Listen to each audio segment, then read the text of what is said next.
as the hadith says about fasting, sufidati shayateen.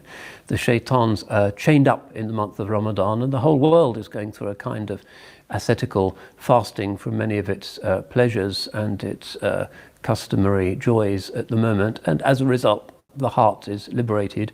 Where the shayateen are chained, the angels are unchained, and the heart begins to move again. And human beings have an opportunity through stillness and inactivity to reflect on the things that for humanity, until the growth of our sort of consumer addictions, constituted the most important questions of human life. Just yesterday evening here, we had 2 Zoom shahadas, which was nice, in close succession. There does seem to be an increase in people's receptivity towards the things of deen, and a certain sense of detachment towards the dunya distractions, which have done such harm not just to the state of our souls, but also to the state of the planet and just about every other species that sadly has to share the planet with us. So the hadith in Bukhari and Muslim says, "Innama as-sawmu junnah." It's one of the best known kind of khutbah standards when Ramadan begins. Fasting is a junnah, which is a slightly unusual word, and generally it's translated as protection.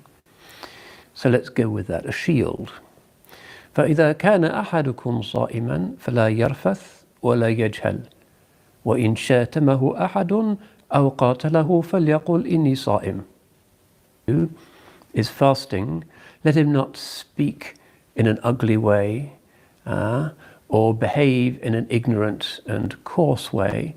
And if somebody insults him or picks a fight with him, let him just say, "I'm fasting."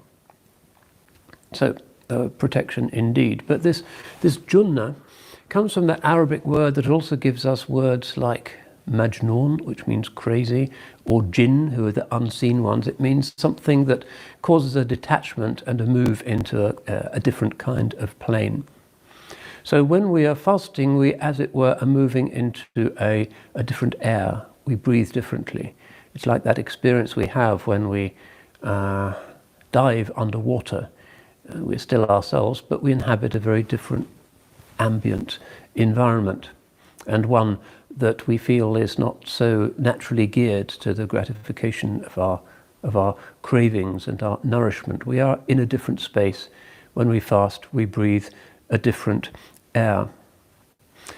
So this junnah, this protection that is also something to do with something hidden, has to do with this capital virtue of uzla.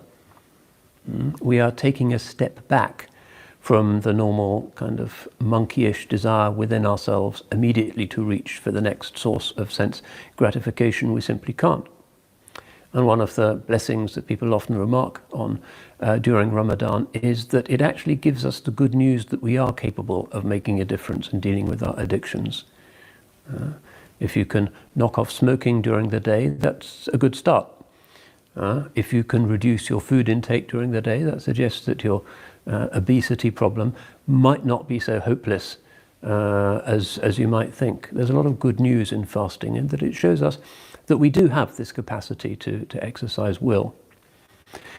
But this uzla, this i'tizal, a term that comes up quite often in the Quran, which is the necessary human taking of a step back from the entanglement of desires and stuff and the cravings of the lower self, so that the higher self might disentangle itself and learn once again to fly, is something that is not just a matter of human experience, that we decompress when we're away from these distractions and these anxiety-inducing distractions, which are really part and parcel of the modern world. The next text, the next YouTube clip, the next thing. Whenever we show the least sign of being bored, even if we're only 4 years old, we reach for a screen. And this is certainly not what the brain is designed for, and the long-term consequences for the human metabolism are hard to guess, but are unlikely to be good. And the consequences for the spirit, quite apart from the consequences for our mental health, are likely to be even more deleterious, because the spirit craves stillness, reflection, ta'ammul, tafakkur. That's when it finds itself. That's when it's at peace. So we find that in the lives of the Anbiya alayhimus salam, the prophets cited in the Holy Quran, that just about everyone goes through some kind of episode of stepping back, of seclusion, of uzla. You think of Sayyidina Musa alayhi salam, who is the kind of archetypal social prophet. He's with his people and arguing with his people and arguing with Fir'aun, and he's in the maqam of kalam. He's Kalimullah, Allah's spokesman. Still has these times when he is going solo. He's in the desert, having committed the alleged crime in Egypt. He then, in the culmination of his career, as it were, his mi'raj, he goes to Sinat for the wa'd, the promise of his Lord, where he receives the law, the tablets of the law. And then he goes back, returns to his people and finds them with the golden calf, and things become harder. Sayyidatuna Maryam in the Quran, of course, experiences the extraordinary visitation of Jibril alayhi salam when she is in her state of i'tizal, intibad, in a distant place, makanan qasiyya, a place that is remote, which our tafsir authors usually identify with the desert to the east of Jerusalem, the wilderness. Sayyidina Ibrahim alayhi salam also goes solo after his expulsion from the house of his father, and so on. There is an element of uzla. The beginning of the story of Makkah is a time of isolation and solitude. Sometimes there's 2 or 3 of them there. Sayyidina Ibrahim is sometimes there with Ismail and Hajar, but it's a very forlorn and remote experience. We tend to forget that the enormous crowds of the Hajj begin with that solitude. And Sayyidina Muhammad sallallahu alayhi wasallam begins his risala, his message, in the cave of Hira, at the Mount of Light, where the same angel comes to him and, in this terrifying way, orders him to recite Iqra, which is the first word of Allah's uncreated speech to emerge into this strange, paradoxical world of space and time. So a lot of seclusion.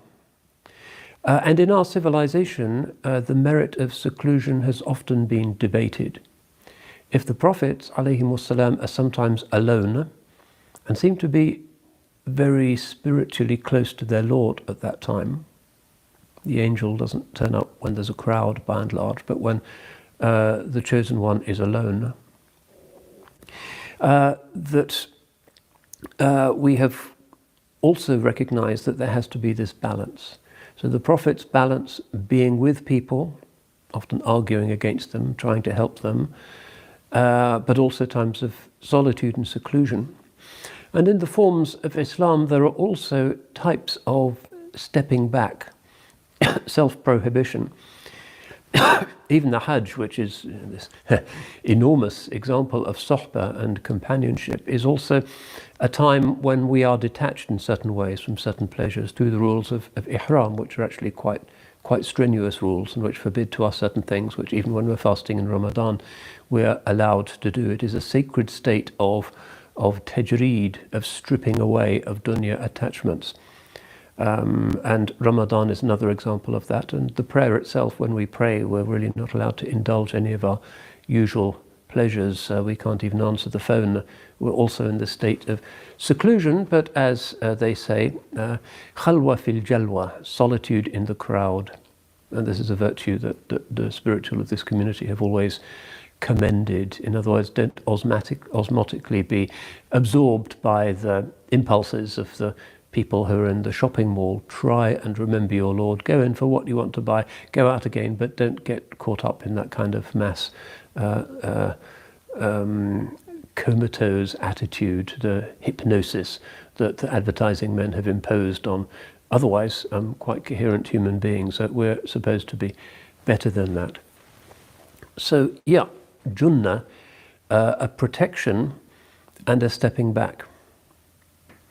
Now, one of the big questions, I suppose, in the history of Islamic education, you might say, but also of the Muslim mapping of what it means to turn away from stuff and the misery that usually entails, and the agitation of the soul towards the author, the creator of the stuff, which is deen itself, which is tawbah, has been the question of the role of fitra and intellect and the heart, and what you might call a kind of natural theology. To what extent can we do this? Is it in our fitra? Is this determination to turn towards the light something that is very strong in us and dunya has difficulty in suppressing, except for our age when dunya is almost all that is ever talked about and is in our lungs? We find it hard to escape it. And one of the debates in our civilization, and many of the ulama, including Imam al-Ghazali and Abdul Ghani al-Nablusi, whose book on solitude we might look at, is somebody called Ibn Tufayl, who dies in 1085, and he's from Al-Andalus. He spends his life there, although he dies in Morocco. He's from Wadi Ash, which is a town just to the north of Granada, so in southern Al-Andalus, and has a career really identified generally as a kind of philosophical person. So Ibn Rushd is his star pupil in many ways, and it's Ibn Tufayl who seems to have suggested to Ibn Rushd that he writes his momentously world-changing commentaries on Aristotle, which then go into Latin and trigger the scholastic revolution, and is, of course, revered by Thomas Aquinas and the medieval church, and one of the strands that's led into the subsequent trajectory of human thought. But Ibn Tufayl doesn't write big philosophical books, but what he's mainly remembered for is one of the strangest books in Islamic civilization. But again, one that has had an enormous sort of radiant power beyond the frontiers of the Ummah, which is his little book called Hayy ibn Yaqzan, Alive, Son of Awake. That's already a kind of strange thing to call a book. It sounds as odd in Arabic as it does in English. And what Ibn Tufayl is talking about in the form of this parable, this mathal, and it's a kind of Sufi story insofar as it seeks to talk about something that's sort of theosophically really important by using a quite simple story, although it's in prose, not poetry, is the story of the castaway. Hayy ibn Yaqzan, alive, son of awake, is supposedly a baby abandoned as a castaway on a desert island off the coast of India. And the child becomes a kind of feral child, I suppose we might say, and is adopted by a doe, a female deer, who feeds him and is able to grow to childhood, and then the female deer dies. And during the course of Hayy ibn Yaqzan's completely unlettered childhood, he looks around. There's no dunya distraction, there's no Walmart, there's no Asda, there's no Radio 4, there's nothing except virgin nature and himself and the wide heavens above. And Ibn Tufayl is using this as a kind of thought experiment to indicate what are we capable of in a state of complete seclusion if we've never seen another human being but are simply surrounded by fitra, by the glories of virgin nature. And in this story, Hayy ibn Yaqzan, who is of a pneumatic or a spiritually able capacity, is able to infer certain things from the world which indicate what we would call the existence of the Creator. So, looking at the way in which everything in his island has a cause, and realizing that there cannot be an infinite regress, an endless succession, a tasalsul of physical causes, but there must be something that has set that cause causal chain into motion, he concludes that it must be a musabbib al-asbab, a cause of causes which cannot itself be physical, but must be uncaused. And therefore he arrives at the idea of the creator. Without ever going to madrasa or reading a book, he comes to this conclusion. Similarly, the existence of the spirit, of some kind of animating force, which he finds by looking inside himself and by considering what happens on the tragic day when his kind of animal stepmother, the doe, dies, and there she is, but she's not there. That great existential shock that makes us realize the importance of the animating spirit. And also looking at the order of the world, the beauty of the world, the balance of the world, and concluding that one needs to have a spiritual life and devote oneself in adoration to the source of that life. So in his uzla, his absolute solitude, a live son of awake on his desert island addresses himself to the Lord of Heaven. And he devises for himself, and this is particularly interesting, certain rituals. Because this realization that we have, this surging up of a yearning for our origin and our place of return and our creator, which is what the heart starts to feel when it's just no longer distracted by the dross of dunya, needs to express itself formally. And this is a basic human need. We really need ritual, and we've needed ritual since Stonehenge and before Stonehenge. It's part of the human experience. So a live son of awake looks at the stars of the sky and the heavenly bodies and sees their purity. It's impossible to imagine the moon being contaminated. And therefore those higher things, being clean, suggest that in order to become higher, we human beings also need to clean ourselves. So without ever reading a book of fiqh, he comes up with something that looks a bit like the rituals of wudu as an appropriate preparation for the act of surrender and loving submission to the Creator.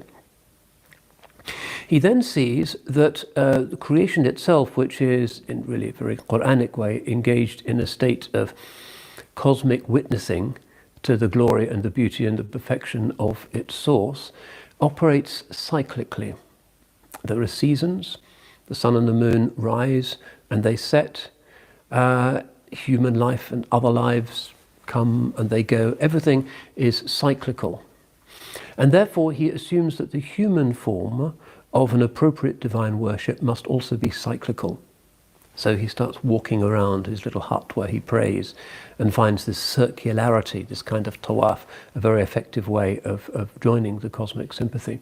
So in his worship he finds kind of cycles that might, perhaps in Ibn Tufail's mind, have looked a bit like the rak'ahs, and so on. And so the moral of the story is that he gets Islam without ever reading a word or having heard the speech of a prophet or coming into contact with any of the Creator's books, but he is a fitri human being in a state of what you might call creation spirituality. And then the story changes. Somebody else is washed up on this island, somebody called Absal, and is from another island. And first of all, he breaks in upon a live son of awake when he, in his uzla, his lockdown as it were, is completely, ecstatically, blissfully transformed by his worship of the divine. Absal comes along, another human being. And this is disruptive. Something new, something has disturbed this pattern, this odd biped who Hayy realizes is another human being, has appeared. And he's really angry because he's been taken out of this state of blissful contemplation of the higher verities. And a kind of disagreement ensues, but eventually they find ways of communicating. And Absal tells Hayy of his own island and how the people have fallen away from a state of harmonious dealing with their creator and with creation, and are in a state of uproar, anxiety, materialism, desire for status and things. And then Hayy learns another lesson, which is really the lesson of compassion.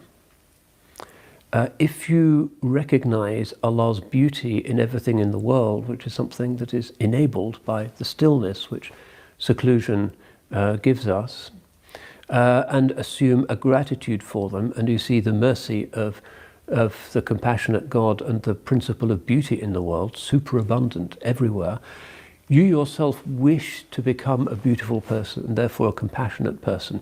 You can't just sit idly by while others are suffering. That's not part of perfection. It's not one of the consequences, the fruits of worship. And so a live son of Awake goes with Absal off to his island to try and preach to these miscreants, these kind of rather modern sounding people, and it doesn't go too well because they can't hear it.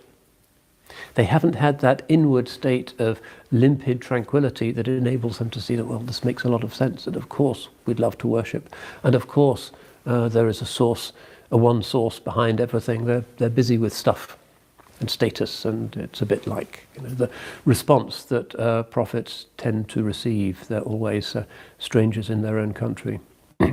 So he returns with Absal, and they spend the rest of their days, according to the story, in a state of worship and single-hearted dedication to the divine. Now, this is a big story, and one of the things that I want to do in these lectures is to track the trajectory of some of these Muslim ideas, these memes, as we might say, nowadays in crossing borders and influencing Europe and the West for the best. And in this case, this book, this little Arabic book, Hayy ibn Yaqzan, gets translated into European languages. And this is done first of all by Edward Pocock, who's a professor of Arabic in Oxford in the 17th century, and that's done into Latin. And then somebody called William Ockley, who's our Sir Thomas Adams Professor of Arabic in Cambridge shortly afterwards, is done into English. And the book then really becomes a kind of 17th, 18th century literary sensation.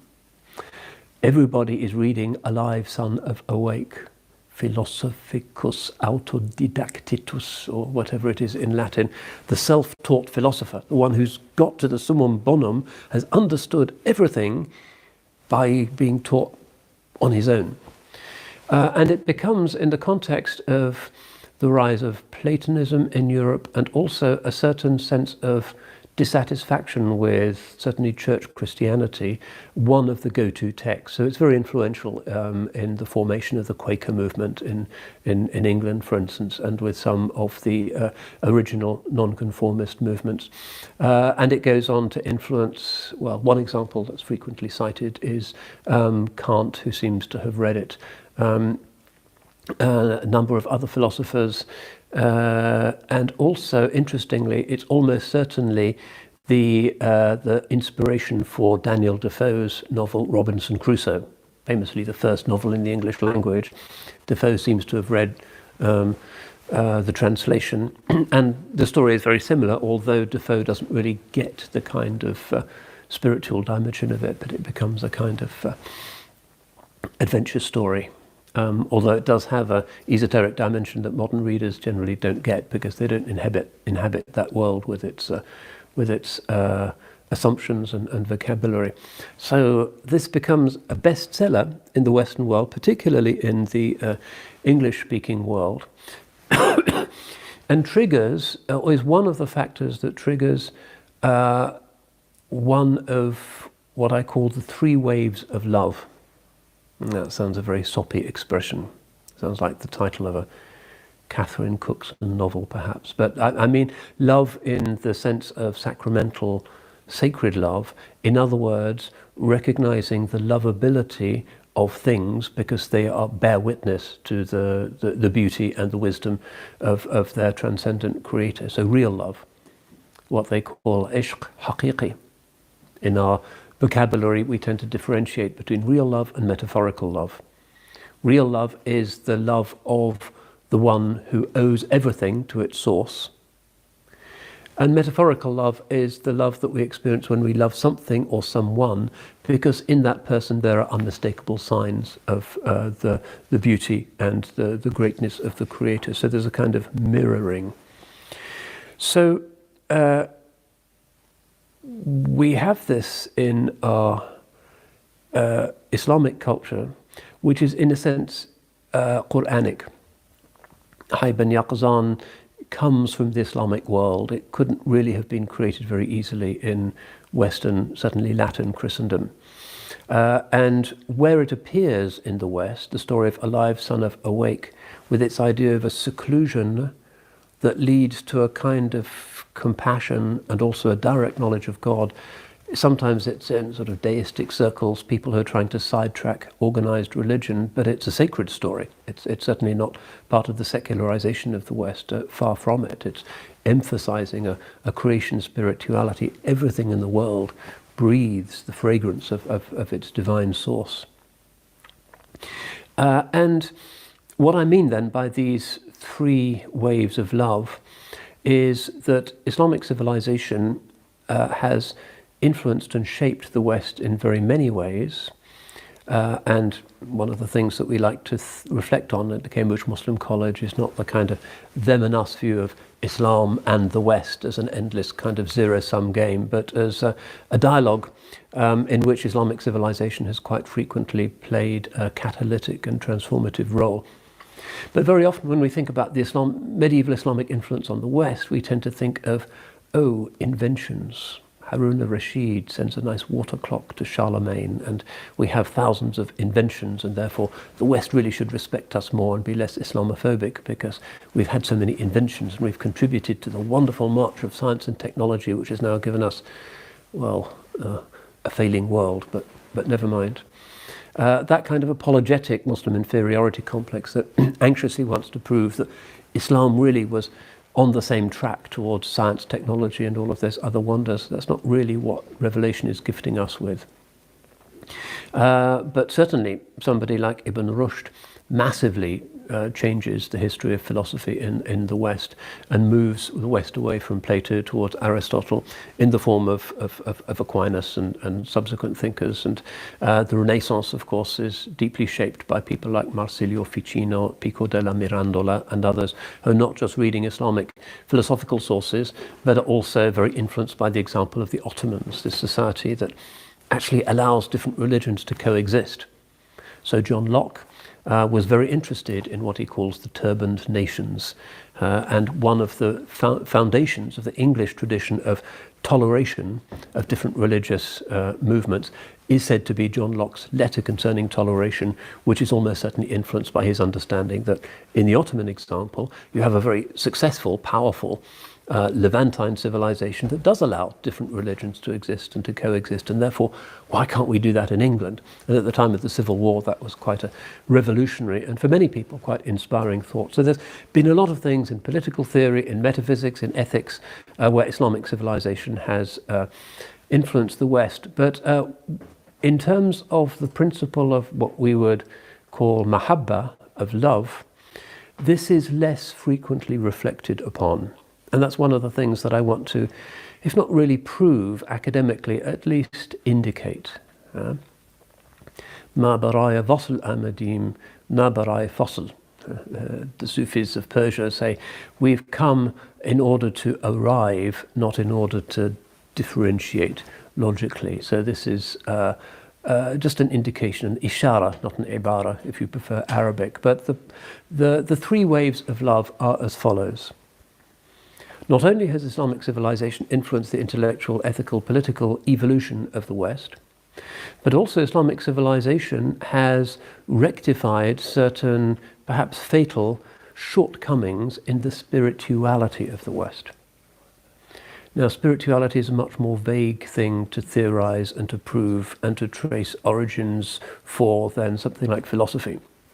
You can see where Al-Ghazali and Farabi and Ibn Rushd change Aquinas, and you can write your PhD thesis on that, and it's quite measurable. But something like a spiritual transformation, something like the quintessential spiritual virtue of mahabba or love, that thing which Hayy ibn Yaqzan discovers without access to written revelation, that's going to be harder to map. But in any case, what I'm proposing is that there have been three great episodes, three waves, in which the principle of mahabba in our civilization, which is absolutely essential and part of Iman itself. The Quran says, وَالَّذِينَ آمَنُوا أَشَدُّ حُبًّا لِلَّهِ. Those who have Iman have more love for Allah. And this wonderful Quranic evocation of the complexity and beauty and perfection and order of the created world, khalq as-samawati wal ard, all of that, which necessarily inspires love. There can be no recognition of beauty that doesn't also engender love. Love is the recognition of perfection, or the detection of perfection in something. That this love-based Quranic insistence on the divine immanence and presence in the world, with his simultaneous transcendence, is something that was harder in Western theologies and philosophies, and something which the West, whenever it could open a channel, hoovered up very thirstily from the Islamic world. So wave number one, al-hubb al-udri. If you've listened to my little Paradigms of Leadership lecture about Sukaina bint al-Hussein, Imam al-Hussein's daughter, you'll find that I reflect quite a lot on the nature of the literature that accompanied primal Islam. And it's a literature of love. The great era of love poetry in Islamic civilization, often quite frank and explicit even, is that of the early believers and the Ahl al-Bayt and those who are closest to the Ahl al-Bayt, and this principle of mahabba, of affirmation of creation, that comes really from the prophetic embracing of the world.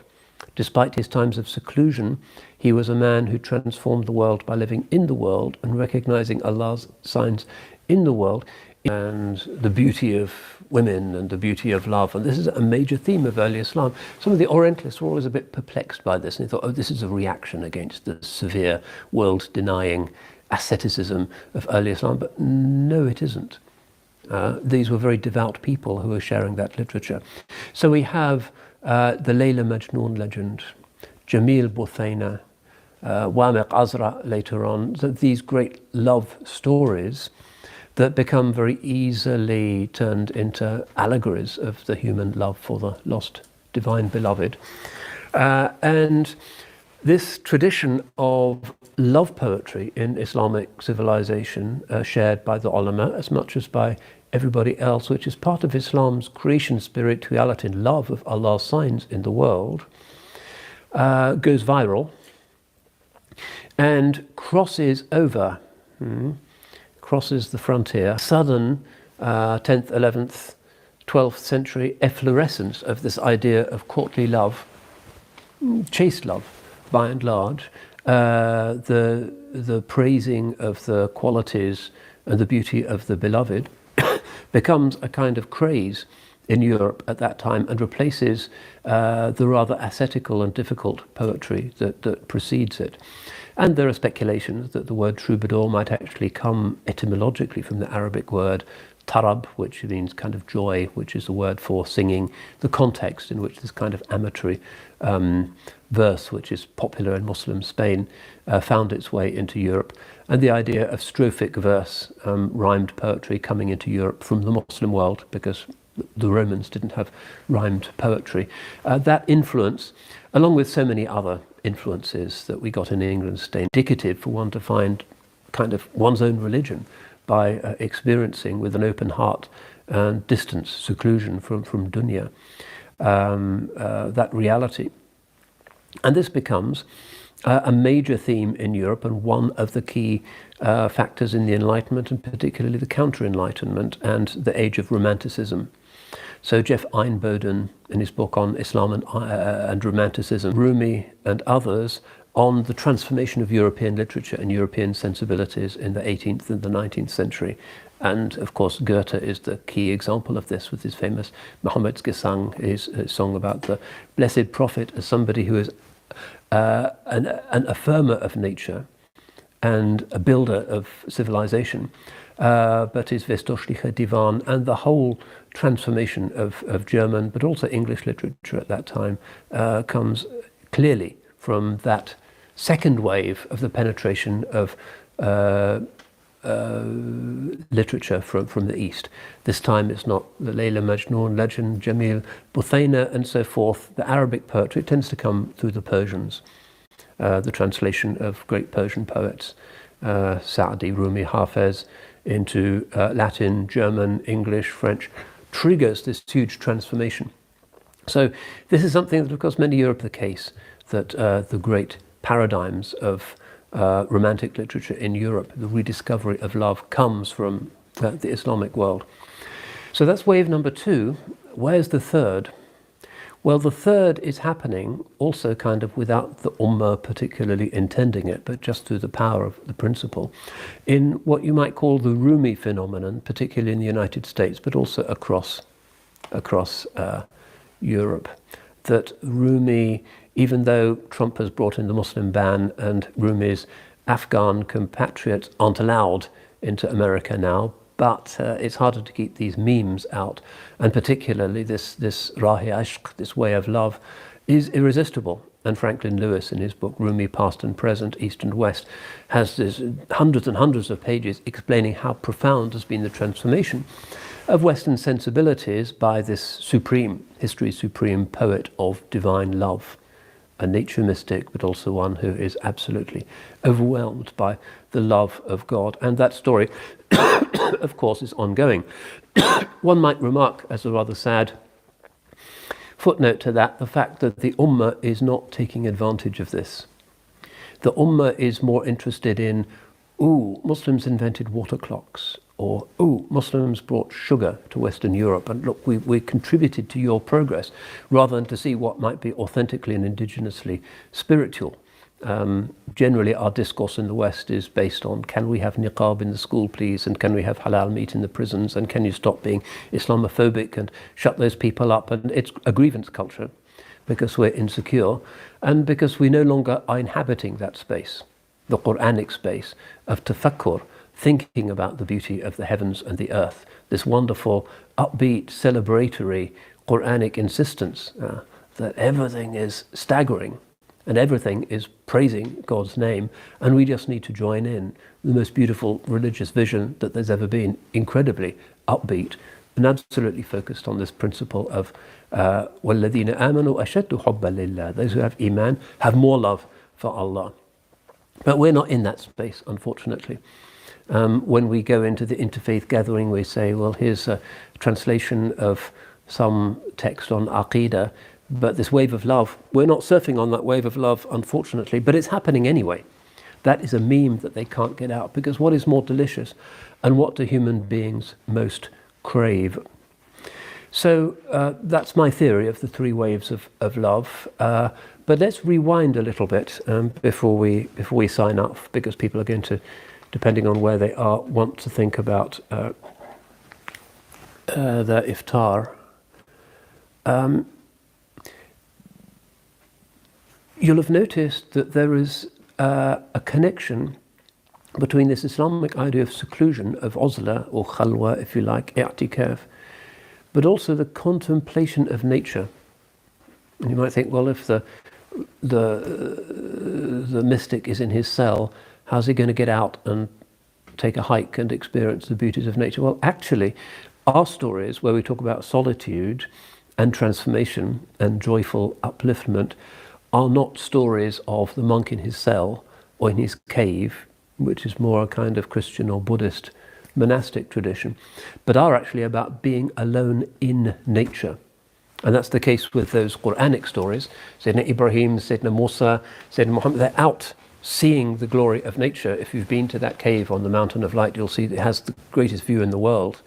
You see the world and the rising and the setting of the sun and the moon and the celestial bodies. It's staggering. The beauty of it is an overwhelming sign. That our seclusion tends to be a seclusion which is open to the beauty of nature. Think about Imam al-Ghazali, for instance, rahmatullahi alayh.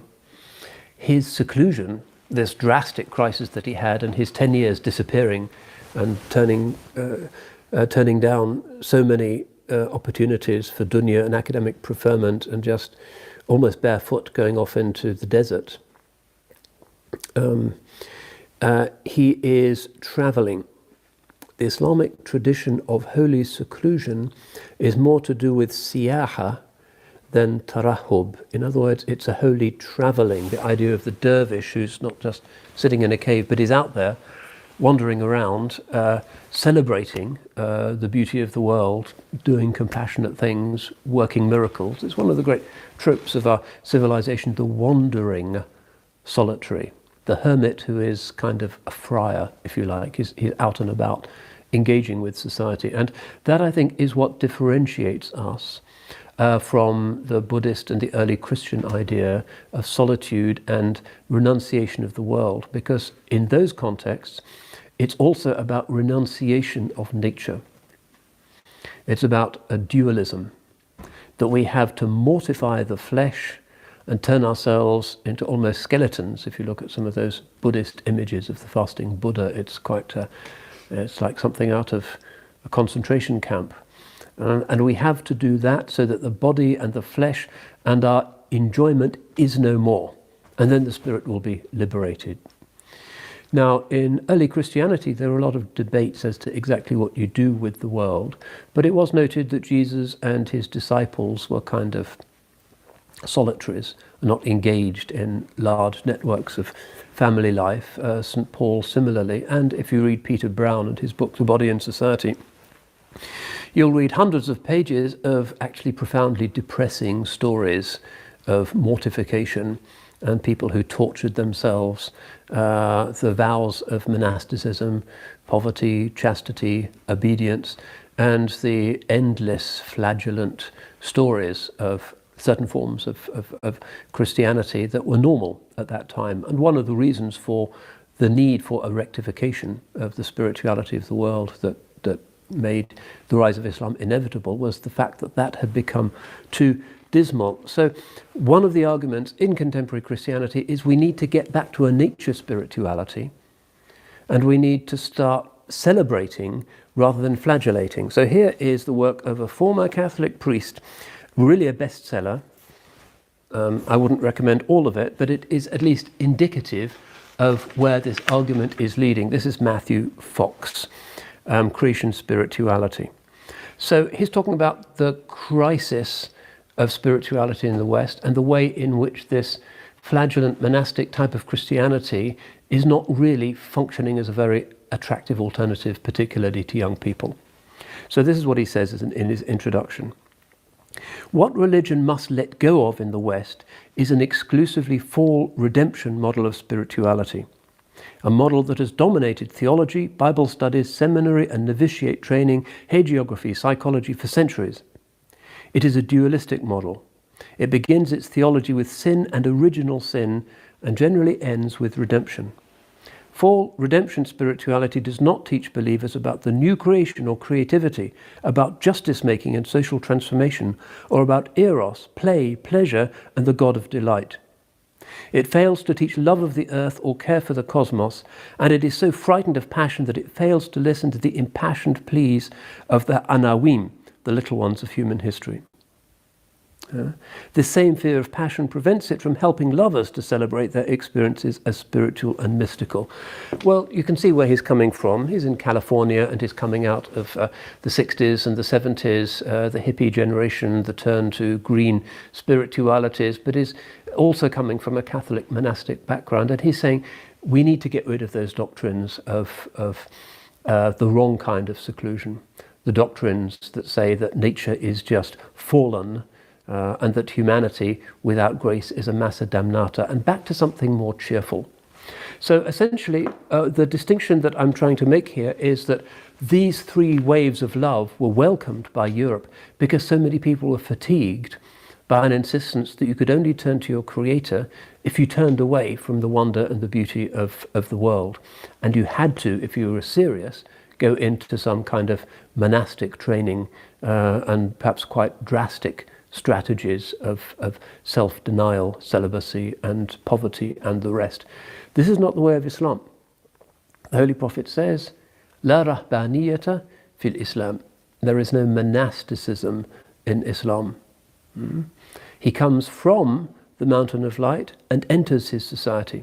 Sometimes he's in i'tikaf, sometimes he's with his Lord, but he is also with his people.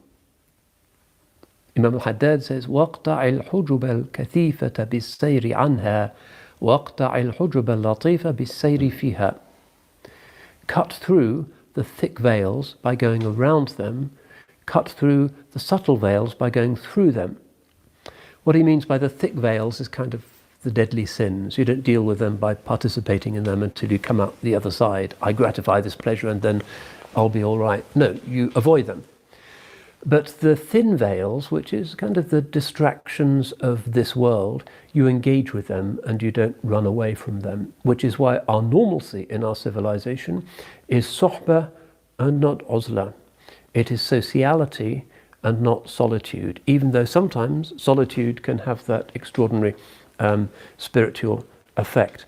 Let me just read a hadith which is particularly moving, and perhaps we can call an end to this shortly.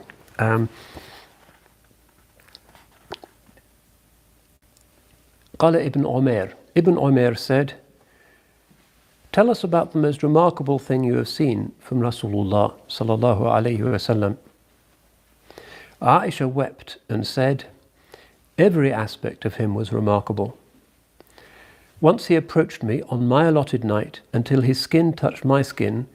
Then he said, 'Let me pray to my Lord.'